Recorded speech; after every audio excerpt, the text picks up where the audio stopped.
Hey, good evening, everybody. I'm coming back with a in-progress build of my Panzer II. Now, the last time I put up a video, I said I would not do any in-progress builds because I thought I would just knock this thing out and have it done. But you know, real life gets in the way. So I'm actually going to do an in-progress build so you can kind of see what goes on as far as a novice hobbyer modeler goes, and kind of check on the progress of this. It is more complicated than I thought it would be, but it's actually very, very cool. So one reason I wanted to make this was one of the video channels I follow. There's a few. There's like a QBC and Hamilker. I can't pronounce the names, but Hamilker.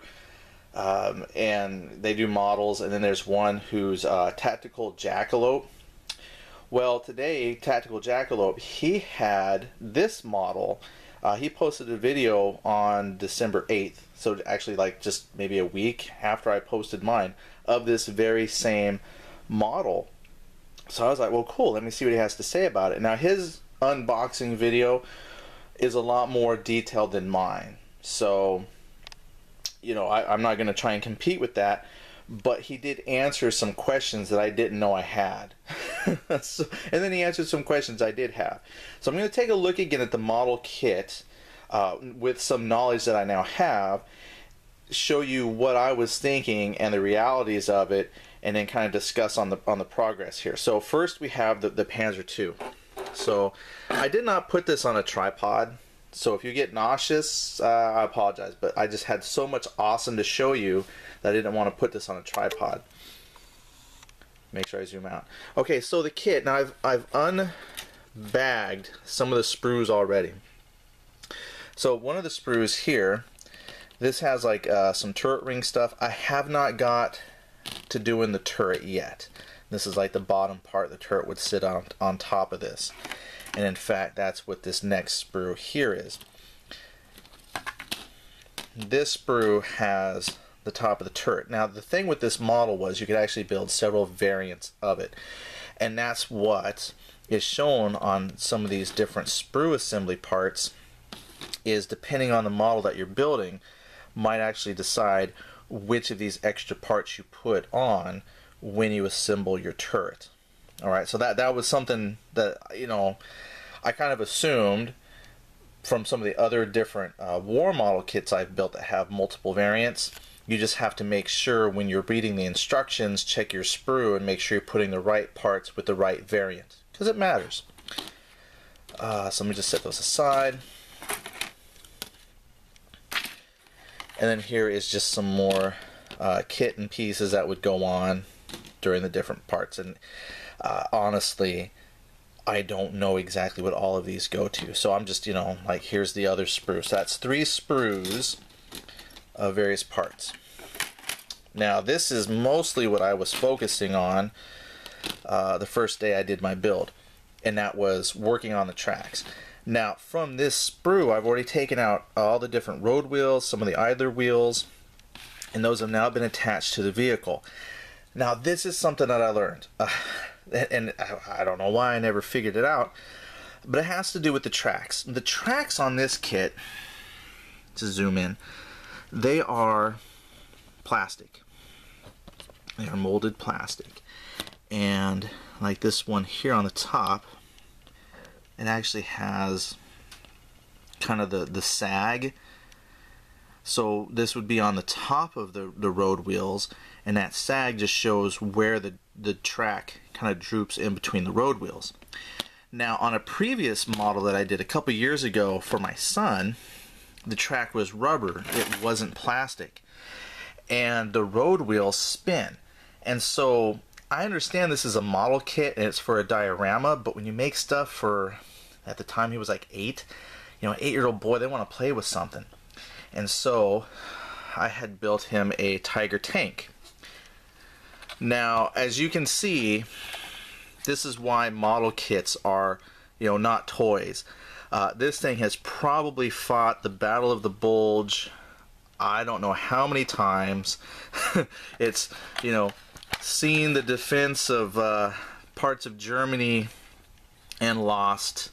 multiple battles. So, but the thing is, when I first put this together, I don't know if I can make this happen with one finger here, but the tracks are this flexible plastic here, and I had to super glue and melt them together. But then the road wheels, I don't know if this will spin on my tiger blanket. Nope, this isn't the best for it. Well, when he puts this on his carpet, this actually spins. All the road wheels spin. All of his road wheels spin. The track actually goes around. Let's see, like if I pull, you can see it. There you go. Stuff spins. All right, and then look, the turret rotates. Main gun elevates. The hatches, before they were lost, he could open it. So yeah, model kit, but to a young boy who likes tanks, it now is a toy.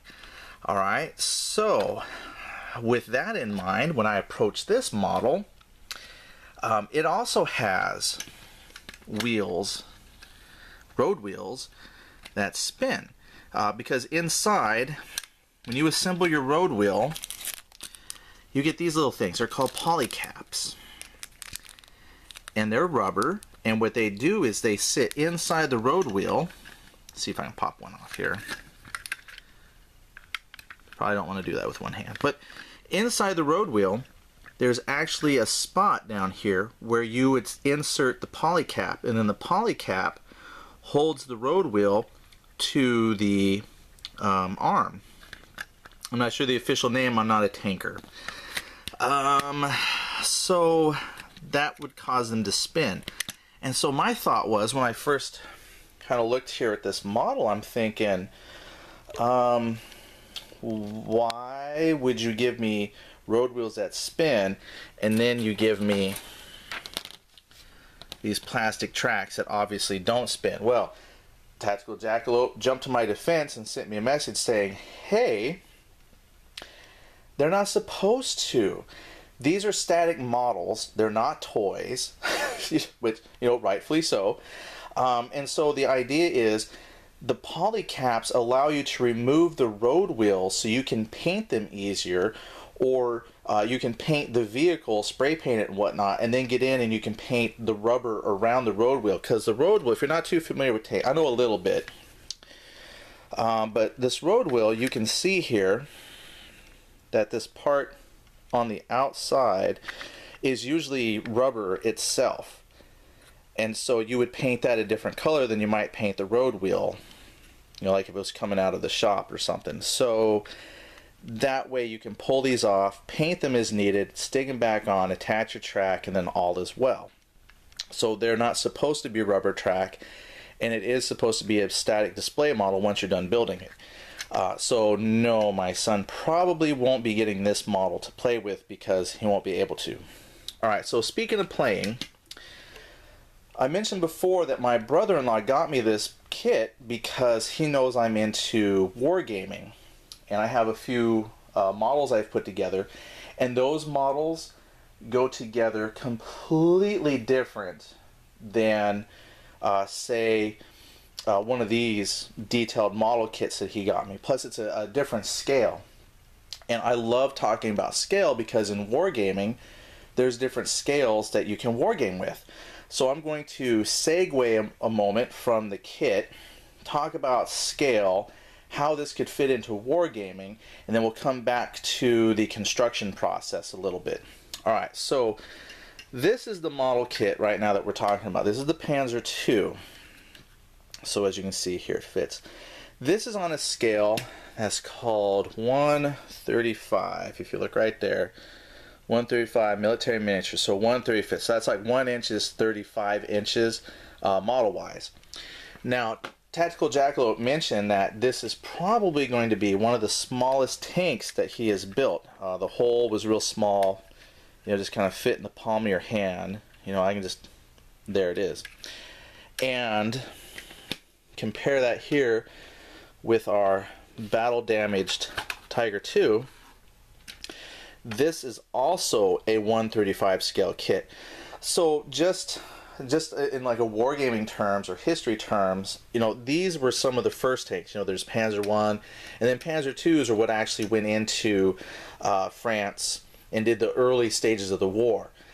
Probably saw some action in Poland. They have the Polish version, and then this particular kit was from the French campaign, which is what, you know, the Blitzkrieg finally pushed through Poland and then eventually on into France. Don't ask me specific dates. Wikipedia it. So these were like the first of their tanks. Now, when you get into, say, Operation Barbarossa, not only are you sending a lot of Panzer IIs over, but you know, you have some of the Panzer IIIs, some of the Panzer IVs, and they are a little more sturdy than, say, the Panzer II. But this is, can you imagine, depending on your tank battalion division, on the early stages of Operation Barbarossa, this is what was going up against T-34s. They probably got chewed up terribly, which is why eventually the German engineers, they had to come up with things like upgunned Panzer IVs and then Panthers and Tigers. And Kursk was actually delayed as an offensive because Hitler wanted to make sure he got to send the big guns. Now your Tiger is smaller than this. The Tiger II, which is what this is, I mean, this is a behemoth. This was arguably one of the bigger tanks of the war. You know, some might say, well, the Joseph Stalin II, and then at the very end of the war that didn't see combat, the Joseph Stalin III, those were comparable probably in size, maybe not so much in silhouette because they built theirs a little shorter. Oh, I just broke more. He won't even notice. Alright, so yeah, so when you compare early war vehicle, this is definitely going to be tiny versus end of the war. You know, this is just ginormous model kit. So very, very cool. So that, again, that's that scale. So this is 1/35. So there's not too many games, war games, that play in 1/35 scale. I have read of them, and I think I've perused through and saw that, you know, oh, hey, this is a rule set for 1/35 scale model. So it's possible you can do it. It's more expensive because these kits definitely can cost a lot more money to buy individual tanks than you would in, say, 15 or 20 millimeter scale or micro armor if you went really down. So these would be more like a very much a skirmish game where it's a few tanks against a few tanks. And you could probably make that a very detailed game. Since you only have a few tanks, you really could model armor and damage effects with your tanks. So that's 1/35 scale. So I'm going to leave this here for a moment. So now we're going to talk about probably some of the later war model stuff. I don't actually have a Panzer II in any other scale. So let's take a look at 20 millimeter scale. I do have a Tiger. Now this is in 20 millimeter scale, or 1/72. As you can see, the Tiger is smaller in general than a Tiger II, but you can see there's a tremendous scale difference when you go from 1/35 scale down to this 1/20. Tiny, but that's a Tiger. Now you take a Panzer IV. This Panzer IV here is also in 20 millimeter scale. So it is slightly smaller than the Tiger. You can see we've got a smaller turret. They put a big turret on the Tiger to hold that huge, 88 millimeter gun. And then here we have, this is also a Panzer IV, but in 15 millimeters. So as you go from the 15 to 20 to 35, I mean, that's obviously a huge gap in scale for deciding how you want to wargame if you ever got into that with your modeling. Now there is a scale, there's actually a lot of scales, but a popular scale that kind of fits in here, I don't have any models for. It's like a 1/48 or 28 millimeter, and I think it's 1/48, and that's what the bolt action type gamers play. If you play like Warhammer or Bolt Action. So it's a scale of tank that's kind of in between. So it's not as big as the 135s, which, you know, it would be hard, I think, to play. You'd need a big playing area to actually replicate firing distances when you want to talk about ground scale. So like with Bolt Action, then the vehicles are, you know, obviously bigger than 20, you know, and that's why some people find that a sweet spot. It gives you big vehicles, lots of detail, but still manageable on a tabletop. And then some folks prefer a smaller scale because now you can fit, obviously, at like a 15, you can fit a lot of these on a table. You can fit quite a few of these, but on a 135 scale game, you're not going to fit too many of these on your standard table. So that's a scale lesson for you. I'm excited. It's cool. That's why I couldn't put this on a tripod. It's too much to show you here in one spot. Alright, now let's talk about the build. Let me move these. Okay. Now, so far, first thing I did was we worked on these road wheels. Now see right here, here's that polycap I'm talking about. This road wheel is two parts. An outer part and this inner part. And this sits inside the outer part. And then right in the middle, you stick the polycap. And the instructions say no glue. That's what allows you to put this on and take it off of the idler arms, which I guess is what those are called, up here. So you assemble all your road wheels, put all your caps on, and then you put your road arms, and then there's whatever that's called. Like I said, I'm not a tank driver designer, so and then back here is where the rear road wheel goes. And then I put the idler wheels here. And this is what the track will sag in between, is these upper idler wheels. That's what causes the sag. So that was the part that I've done so far. I can take this off. So as you can see, we have here on the hole, I've attached my arms. There they are. And now we have your front sprocket. I believe this was a front wheel, because you're, well, actually I think the engine's in the, I think it would seem to me that your engine would be up the front, but that's where the driver is. So the engine's in the back. This is what spins. I don't know, it's weird. It's like I would think this would be the part that would spin to pull the vehicle. So I'm wondering if the engine sat in the back. See, like here's where your engine access hatches would be. And then they transfer all that power up here to the front, because that's the spokes, and that's the part that would spin to pull the tank forward. That's a guess. So if somebody knows better, please share. Because I only think that because, well shoot, look here. Even on the Tiger, you've got your spoked here, like that's the part that would pull the tank forward, because that's what grips inside the track. So yeah, if you know, that'd be great to share. So if you know if this is engine in the back but it pulls, you know, forward, because that's how a lot of cars are, you know, it's front wheel drive. So I'm wondering if that's how tanks are. Even though the engine's in the back, they make tanks front wheel drive.